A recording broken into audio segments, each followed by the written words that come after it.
ஆண்டவரும் இரட்சகருமான இயேசு கிறிஸ்துவின்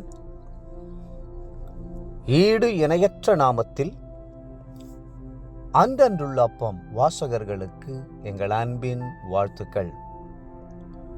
2026 ஆண்டு மார்ச் மாதம் 18ஆம் தேதி புதன்கிழமைக்குரிய தின தியானம். இன்றைய தலைப்பு அன்பு கூர்ந்தார். வெளிப்படுத்தின விசேஷம் 1:6 சொல்லுகிறது, நம்மிடத்தில் அன்பு கூர்ந்து தமது இரத்தத்தினாலே நம்முடைய பாவங்களற நம்மை கழுவி தம்முடைய பிதாவாகிய தேவனுக்கு முன்பாக நம்மை ராஜாக்களும் ஆசாரியர்களும் ஆக்கினார்.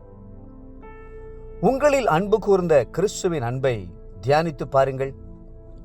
உலக தோற்றத்திற்கு முன்பாகவே அவர் உங்களில் அன்பு கூர்ந்து விட்டார்.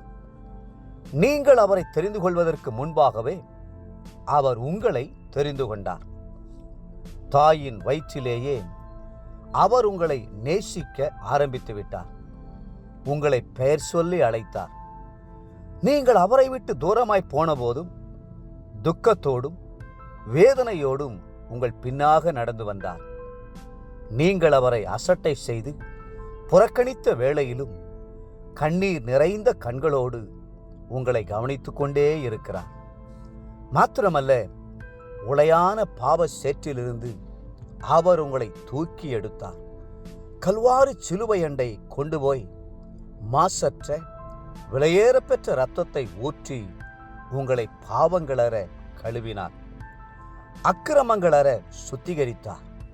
மட்டுமல்ல, பிதாவாகிய தேவனுக்கு முன்பாக ராஜாக்களும் ஆசாரியர்களும் ஆக்கினார். எவ்வளவு கிருபை, எவ்வளவு மனதுருக்கம்! கப்பலிலே கேப்டனாக பணிபுரிந்த ஒரு சகோதரனை அறிவேன்.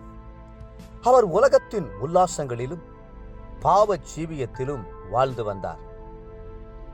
அவர் கர்த்தரை எண்ணாமற் போனாலும் கர்த்தர் அவருக்கு எத்தனையோ அற்புதங்களை செய்து எத்தனையோ விபத்துக்களிலிருந்து பாதுகாத்து வழி நடத்தினார்.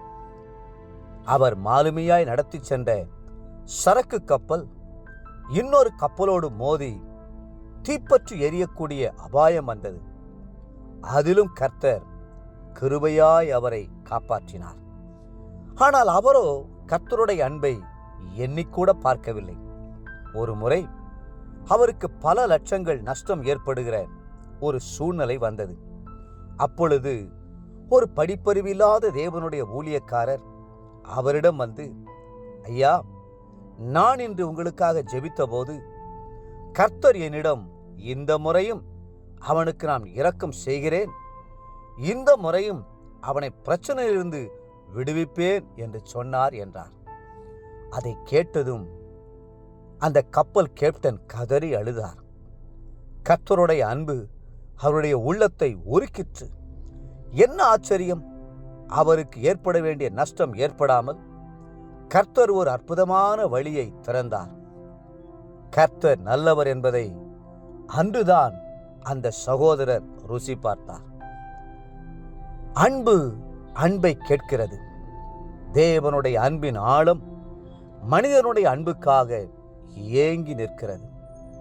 பேதுருவின் வாழ்க்கையில் எண்ணற்ற அற்புதங்களை செய்தவர் யோனாவின் குமாரனாகிய சீமோனே, இவர்களிலும் அதிகமாய் நீ என்னிடத்தில் அன்பாய் இருக்கிறாயா என்று மனதுருகி கேட்பதை வேதத்தில் காண்கிறோம். தேவப்பிள்ளைகளே, இன்று அதே கேள்வியை கர்த்தர் உங்களிடமும் கேட்கிறார். நீங்கள் கர்த்தரை நேசிக்கிறீர்களா? முழு இருதயத்தோடும் முழு பலத்தோடும் முழு ஆத்துமாவோடும் அவரில் அன்பு கூறுகிறீர்களா? இன்றைய நினைவிற்கு எபேசியர் 5:2. கிறிஸ்து நமக்காக தம்மை தேவனுக்கு சுகந்த வாசனையான காணிக்கையாகவும் பலியாகவும் ஒப்புக்கொடுத்து நம்மில் அன்பு கூர்ந்தது போல நீங்களும் அன்பிலே நடந்து கொள்ளுங்கள். இன்றைய வேத வாசிப்பு காலை உபாகமம் 32, 33 மற்றும் 34 அதிகாரங்கள். மாலை மார்க் 15ஆம் அதிகாரம் 26 47 வசனம் முடிய. அன்புக்குரிய அன்றனுள்ள வாசகர்களே, மீண்டும் உங்களை வாழ்த்துகிறோம். நம்முடைய தேவன் அளவற்ற அன்பை நம்மேல் வைத்திருக்கிறார். நீங்களும் முழு இதயத்தோடு கர்த்தரை நேசியுங்கள். கர்த்தர்தாமே உங்களை ஆசீர்வதித்து மென்மேலும் உயர்த்துவாராக. ஆமென்.